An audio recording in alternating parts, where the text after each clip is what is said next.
Coming up on today's show, going to take a look at some winners and losers from that Browns preseason game. Also, some of the key roster battles that are taking place on this Philadelphia Eagles roster and a potential Jalen Reagor trade partner.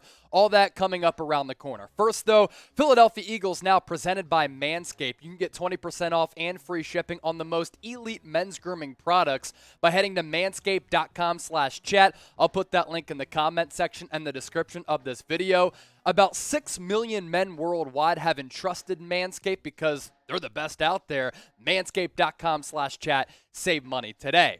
I do want to start off today's show with this in case you're watching right now and you're like, who is this guy? It's not Thomas Mott. Well, last week he did announce that he's leaving us here at Chat Sports, and I'm going to be taking over as the full-time host of Philadelphia Eagles now. So to say good luck to Mott and thanks for all of his contributions over the last couple of years here at Chat Sports as he did phenomenal work, I want you to type TM in the comment section to send him away with some positivity and more about me, because I know a lot of you are fired up about me taking over this channel. Mott started this channel and was able to grow it to 31,000 subscribers.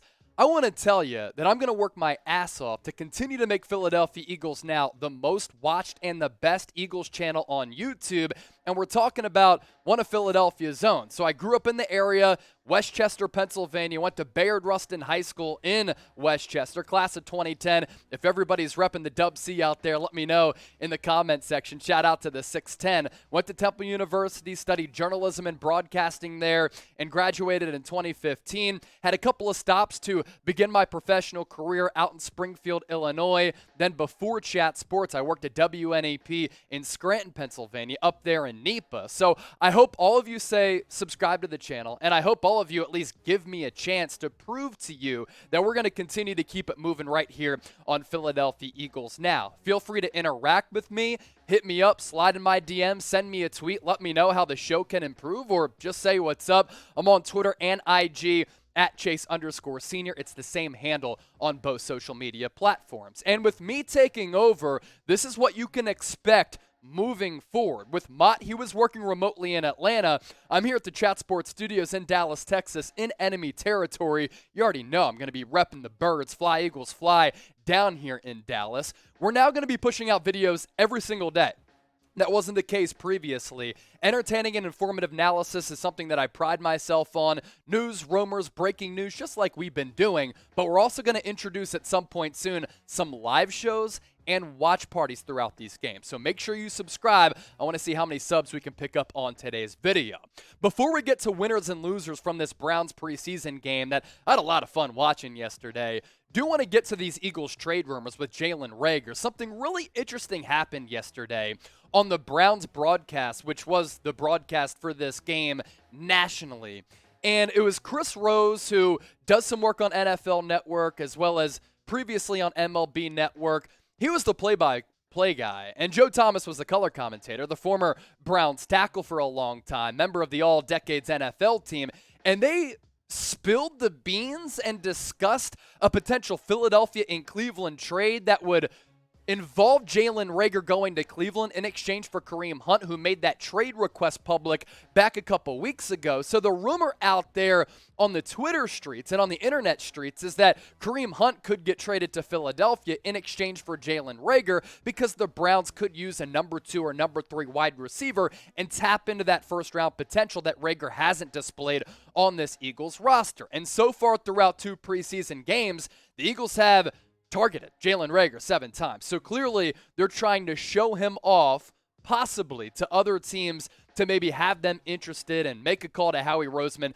to make a trade for the former first-round pick. Now, both things can be true about Reagor, who is somewhat of a controversial figure to begin his NFL career because he hasn't lived up to those expectations of being that first-round pick ahead of Justin Jefferson, and he's been a bust up to this point. There's no doubt about it. He has made improvements in training camp, and that's a credit to him. He looks to be in better shape after he failed his physical going into training camp last year, and the game has improved. But also, what does Jalen Reagor do that is special? coming out of TCU. He was supposed to be explosive with the ball in his hands. Hasn't really displayed that. He was supposed to make guys miss in the open field. I haven't seen a lot of that. He was supposed to be reliable as a punt returner, but as we saw last year, he was unreliable and wasn't sure-handed with reeling in those punts. So I think it's best for both sides to move on. I've said that about Reagor, and I think the Eagles feel the same, but we know that Howie Roseman is a very aggressive general manager. He's not going to give up Jalen Reagor for nothing. But it does work financially if you were to trade Reagor, who has that first-round salary, for Kareem Hunt, who's making some pretty solid money on that base salary as well. And Kareem Hunt is a good running back. You put him into Nick Sirianni's system, he's going to be able to run the ball in between the tackles, has that speed to get out to the edge on the perimeter, which is really important in this offense with some of these blockers pulling out in space. He can also catch the football out of the backfield as well. We saw that when he was playing for Andy Reid and the Kansas City Chiefs before he ran into those legal situations. But last year, after missing a couple of games because of injury, the production was pretty solid. 78 carries, 386 yards, 5 touchdowns, and an average yards per carry of nearly 5. And if you want to tap into these juicy rumors, throughout joint practices last week, here's a picture right here to my right of Kareem Hunt talking with Nick Sirianni. Now, I doubt there was any tampering in play. We're showing you this picture because we're keeping it light, having fun, but at least Nick Sirianni has somewhat of a relationship with Kareem Hunt. Otherwise, I don't think that they'd be talking on the side of those joint practices. Is this a hot take, though? I want to share my thoughts on this. I actually don't think that the Eagles need Kareem Hunt. Miles Sanders is entering a critical year. I want to see him avoid these soft tissue injuries that have popped up to start his career out of Penn State. I really like Kenneth Gainwell. I think Boston Scott is a really good back as well. Now, if you have 4 on the 53-man roster, Kareem Hunt makes a lot of sense, but he takes away from the ball-carrying responsibilities and opportunities for some of these other running backs, as well as some of the pass-catching opportunities. And I want to see Miles Sanders, who does have that big play ability, that splash play ability to really change the complexion of games. I want to see him be consistent throughout the year without any challengers in front of him, and I think Kareem Hunt would provide that. So here is the trade idea. The Eagles would receive Kareem Hunt, the Browns receiving Jalen Reagor, a player-for-player swap, and I thought it was really weird how Joe Thomas was kind of talking about that throughout the broadcast. Before we take a look at these winners and losers, want some feedback in the comments section. You're in the shoes of Howie Roseman. Would you make this trade? Let me know right now down below. Sound off, chime in, T for trade or P for pass.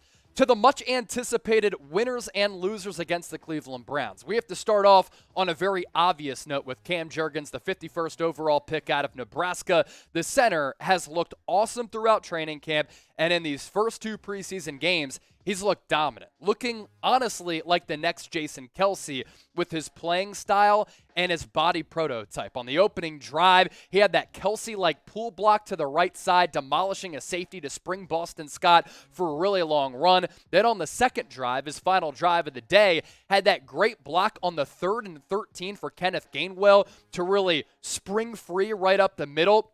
That was a really big play en route to Gainwell's touchdown, and Jurgens looks ready to be a starting caliber center right now. I think that if Jason Kelce were to get injured, there wouldn't be much of a drop-off. Now, with the experience and identifying what the defensive schemes are and the blitz packages coming, that's where that drop-off takes place. But from an overall playing standpoint and athleticism, Kelce, Jurgens, very similar players. And as we know, it's a really cool story how going into this offseason, as Jason Kelce has been flirting with retirement the last couple of years, that Howie Roseman enlisted Kelce to find his replacement.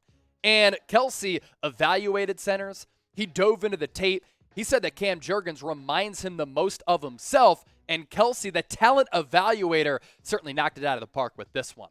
More winners to get to. Let's talk about Deon Cain, the former 6th-round pick out of Clemson, who struggled to find his footing in the National Football League with the Indianapolis Colts, with the Baltimore Ravens. But I'll tell you what, Deon Cain looked really good yesterday, and that's been the continued trend so far in camp in the preseason. 5 catches for 66 yards on 7 targets. Not crazy numbers, but what popped to me, the degree of difficulty of those catches, 2 of them coming on the same drive.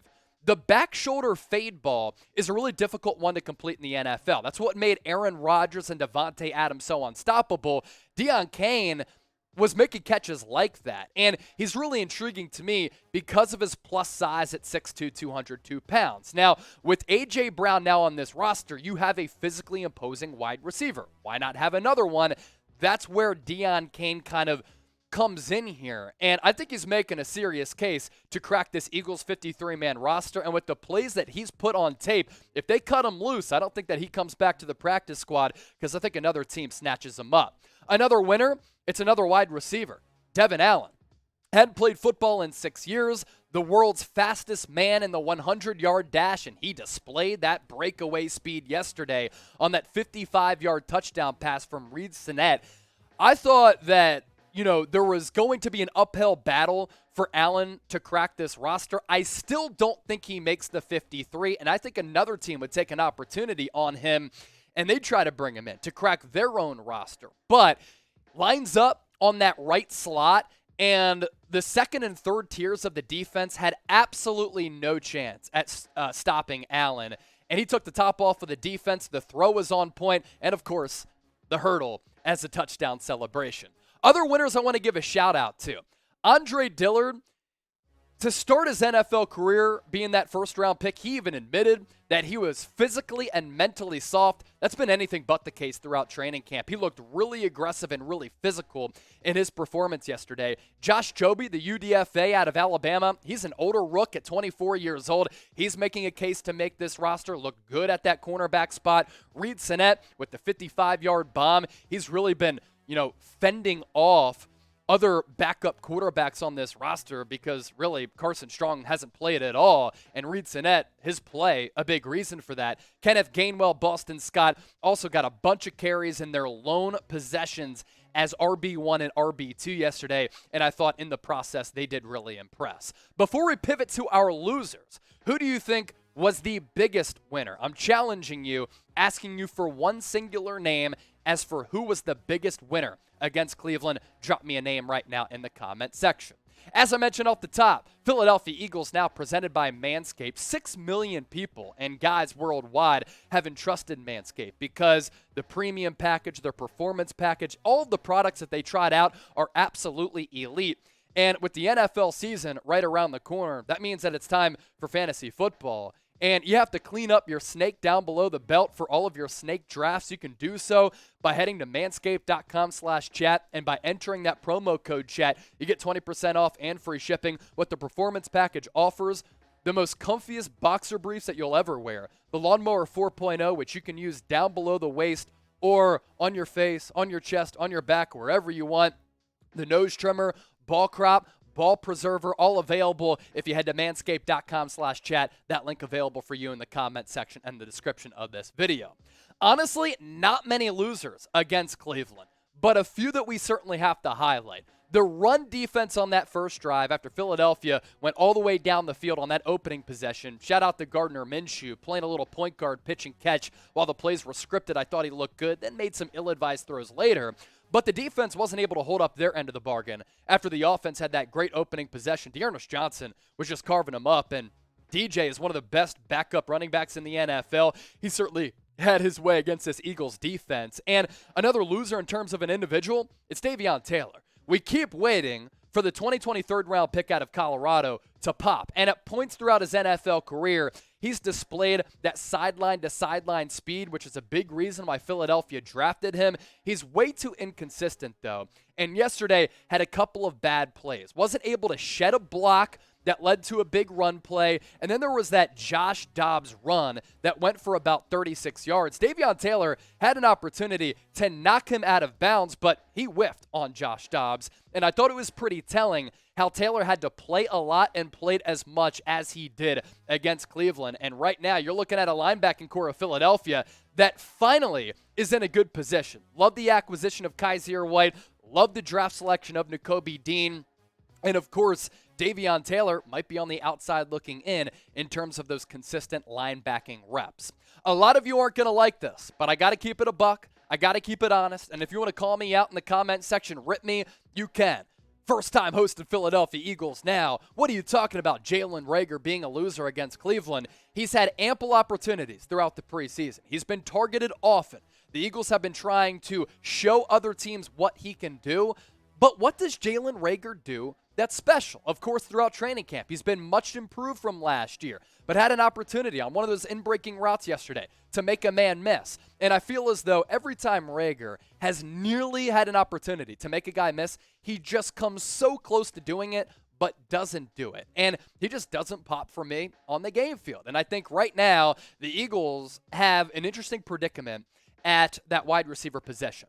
Last year, they were 50-50 in terms of their pass-run play calling from Nick Sirianni. With Jalen Hurts entering a critical year, I think this year it's going to be more 55-45. Which wide receivers are going to be in the equation? Which wide receivers are going to be out of the equation? We know A.J. Brown, Devontae Smith, and Quez Watkins are the top 3 wide receivers. After that, though, a little bit of a logjam, and I think Jalen Reagor's roster position somewhat up in question. Whether or not he gets cut or traded, we'll see. Whatever happens, we have you covered right here on the channel. Before I hop on out of here, who was the biggest loser against the Cleveland Browns? Let me know down in the comment section. As always, we appreciate all of your support of Philadelphia Eagles Now. Let me know how I did on my first official show as the full-time host of Eagles Now, and I hope a lot of you kick it with us here on Eagles Now with Thomas Mott leaving. Subscribe to the channel, youtube.com/Eagles Now. We're going to continue to keep it moving, keep moving forward, and keep bringing you the best Philadelphia Eagles content. Fly, Eagles, fly. Enjoy your Mondays, and I'll talk to you next time.